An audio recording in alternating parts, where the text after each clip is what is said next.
এবং নির্বাচিত সরকারের কাছে ক্ষমতা হস্তান্তরের মধ্য দিয়ে মানুষের মনের মধ্যে শক্তি ফিরিয়ে আনুন। এই জন্য আওয়ামী লীগকে সংশোধন করতে হবে। বাংলাদেশে আওয়ামী লীগের পূর্বের মতো রাজনীতি কিন্তু জনগণ করতে দেবে না।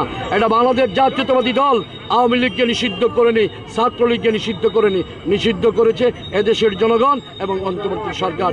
তাই আজকের দিনে আমরা এই যে যারা শহীদ হয়েছে তাদের বিদায় রুহের আত্মার মাগফিরাত কামনা করছি। শোক সন্তপ্ত পরিবারের প্রতি গভীর সমবেদনা জানাচ্ছি। পাশাপাশি যারা এই ছাত্র জনতার আন্দোলনে আহত হয়ে পঙ্গুত্ব বরণ করছে তাদের দ্রুত সুস্থতা কামনা করছি। এবং বিশেষ করে দীর্ঘ 16টি বৎসর আমাদের পার্টির ভারপ্রাপ্ত চেয়ারম্যান জনাব তারেক রহমানের নির্দেশনায় আমাদের দলীয় নেতাকর্মী আন্দোলন সংগ্রাম করতে গিয়ে যারা নিহত হয়েছে তাদের অবিদিয়ে রুহের আত্মার মাগফিরাত কামনা করি। এবং যারা গুম হয়েছে, গুম হওয়া ইলিয়াস আলী সহ নেতৃবৃন্দদেরকে আমরা ফিরিয়ে পাবো সেই আশা রাখি। এবং আমাদের পার্টির ভারপ্রাপ্ত চেয়ারম্যান জনাব তারেক রহমানের নেতৃত্ব সঠিক ছিল, বারবার প্রমাণিত হয়েছে। আগামীতেও ওনার নেতৃত্বে একটি সুন্দর, ভালো, সকলের বাসযোগ্য বাংলাদেশ হবে এই আশা প্রত্যাশা রাখি। সকলকে ধন্যবাদ। আসসালামু আলাইকুম।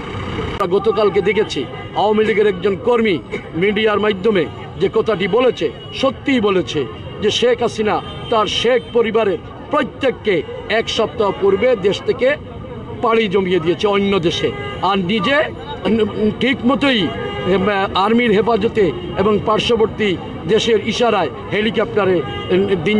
হেলিকপ্টারে গিয়ে পার্শ্ববর্তী দেশে উচ্চ বিলাসিতা জীবনযাপন করছে।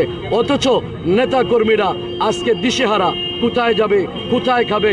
এ ধরনেরও আছে যে এই ফ্যাসিস্ট সরকারের নেতাকর্মীরা গৃহবন্দী অবস্থায় দীর্ঘ 7-8 মাস পর্যন্ত থাকতেছে। ওই সমস্ত নেতাকর্মী কখনো আওয়ামী লীগকে সমর্থন করতে পারে না। এবং ইনশাআল্লাহ এই অন্তর্বর্তী সরকার যেভাবে যে ট্রাইব্যুনাল শেখ হাসিনা গঠন করেছিল, মানবতা বিরোধী ট্রাইব্যুনাল, সেই ট্রাইব্যুনালে শেখ হাসিনার বিচার হচ্ছে। এর চেয়ে দুঃখজনক